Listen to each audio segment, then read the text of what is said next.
సిద్దిపేట జిల్లా కోర్టు భవనంలో నూతనంగా నిర్మించిన second additional junior civil judge court come judicial magistrate first class court భవనాన్ని తెలంగాణ హైకోర్టు న్యాయమూర్తులు జస్టిస్ పుల్ల కార్తిక్, జస్టిస్ విజయసేనారెడ్డి, జస్టిస్ శ్రవణ్ కుమార్ ప్రారంభించారు.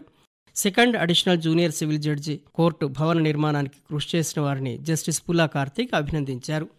అదనపు భవనంలో ఏర్పాటు చేసిన న్యాయస్థానం ద్వారా కక్షిదారులకు సత్వర న్యాయాన్ని అందించాలని, బార్ అసోసియేషన్, కోర్టు బెంచ్ స్నేహపూరిత వాతావరణంలో ముందుకు సాగాలని, అప్పుడే న్యాయం అందుతుందని అభిప్రాయపడ్డారు.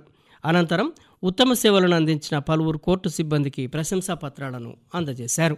జిల్లా కేంద్రంలోని జయశంకర్ గ్రీన్ఫీల్డ్స్ స్టేడియంలో కలెక్టర్ హైమావతి అధ్యక్షతన జరిగిన జాతీయ క్రీడా దినోత్సవంలో మెదక్ పార్లమెంటు సభ్యుడు రఘునందన్ రావు పాల్గొన్నారు.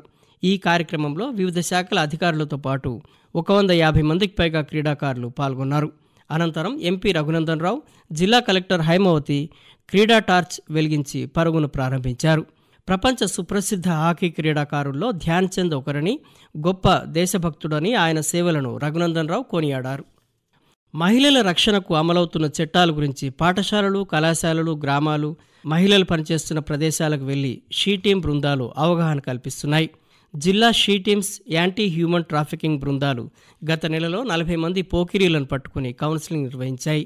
40 ఈపెట్టి కేసులు నమోదు చేశాయి. అదేవిధంగా జిల్లాలోని 55 సమస్యాత్మక ప్రాంతాల్లో షీ టీమ్స్ బృందాలు 310 సార్లు సందర్శించాయి. షీ టీమ్స్ 61 ప్రదేశాల్లో, కాలేజీల్లో అవగాహన కార్యక్రమాలను నిర్వహించినట్టు అధికారులు పేర్కొన్నారు. ఉపాధ్యాయ దినోత్సవం సందర్భంగా హైదరాబాద్ శిల్పకళా వేదికలో ఏర్పాటు చేసిన కార్యక్రమంలో విద్యారంగంలో అన్ని విభాగాల్లో ఉత్తమ ప్రదర్శన కనబరిచినందుకు రాష్ట్ర స్థాయిలో మొదటి అవార్డును ముఖ్యమంత్రి రేవంత్ రెడ్డి చేతుల మీదుగా జిల్లా కలెక్టర్ హైమావతి, జిల్లా విద్యాశాఖ అధికారి శ్రీనివాసరెడ్డి అందుకున్నారు. సిద్దిపేట జిల్లాకు ఈ అవార్డు రావడం వెనుక విద్యాశాఖతో పాటు ఆ శాఖకు సహకరించిన జిల్లా అధికార యంత్రాంగం ఉందని కలెక్టర్ అభినందనలు తెలిపారు.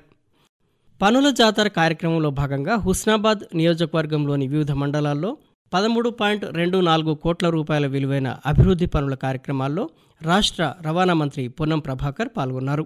ఇందులో భాగంగా హుస్నాబాద్, కోహెడ, అక్కన్నపేట మండలాల్లో 6.04 కోట్ల రూపాయల విలువైన పనులకు శంకుస్థాపనలు, ప్రారంభోత్సవాలు చేశారు. హుస్నాబాద్ నియోజకవర్గాన్ని విద్య, వైద్యం, వ్యవసాయం, ఉపాధి కల్పనతో పాటు అన్ని రంగాల్లో ముందుంచుతామని మంత్రి పొన్నం ప్రభాకర్ పేర్కొన్నారు. సిద్దిపేట కమిషనరేట్ పరిధిలో విధి నిర్వహణలో ప్రతిభ కనబర్చిన పోలీస్ అధికారులకు, సిబ్బందికి police commissioner B Anuradha rewards అందజేశారు. రివార్డ్స్ అందుకున్న వారిలో 3 ఇన్వెస్టిగేషన్ అధికారులు, 3 స్టేషన్ హౌస్ అధికారులు, 3 రిసెప్షన్ సిబ్బంది, 6 బ్లూ కోడ్ సిబ్బంది, 2 సెక్షన్ ఇన్ఛార్జీలు, 4 స్టేషన్ రైటర్లు, 3 సిడిఓ కోర్టు సిబ్బంది, 3 టెక్ టీమ్ సిబ్బంది, 4 traffic vertical realisation, 1 she team సిబ్బంది కలిసి మొత్తం 32 మంది పోలీస్ అధికారులు, సిబ్బంది ఉన్నారు. తెలంగాణ నార్కోటిక్ బ్యూరో నుండి జిల్లాలో ఎక్కువ మంది గంజాయి నేరస్తులను అరెస్టు చేసినందుకు నగదు పురస్కారాన్ని అందజేశారు. కుకునూర్పల్లి ప్రభుత్వ ఐటీఐలోని అడ్వాన్స్డ్ టెక్నాలజీ సెంటర్ను జిల్లా కలెక్టర్ హైమావతి సందర్శించారు.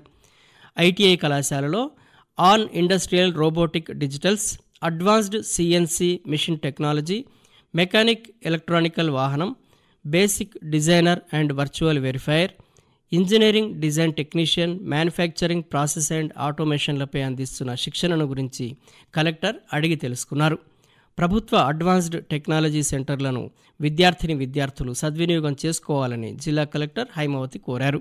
జిల్లాలో ఆటోమొబైల్, భారీ, చిన్న తరహా వాహనాల యంత్రాల పనితీరు, ప్లంబింగ్, సిఎన్సి మిషనరీ, ఇతర సాంకేతిక పరిజ్ఞానంపై అందిస్తున్న శిక్షణను, స్వయం ఉపాధి రంగాలపై విద్యార్థులకు అందిస్తున్న శిక్షణను విద్యార్థులు సద్వినియోగం చేసుకోవాలని జిల్లా కలెక్టర్ హైమావతి సూచించారు.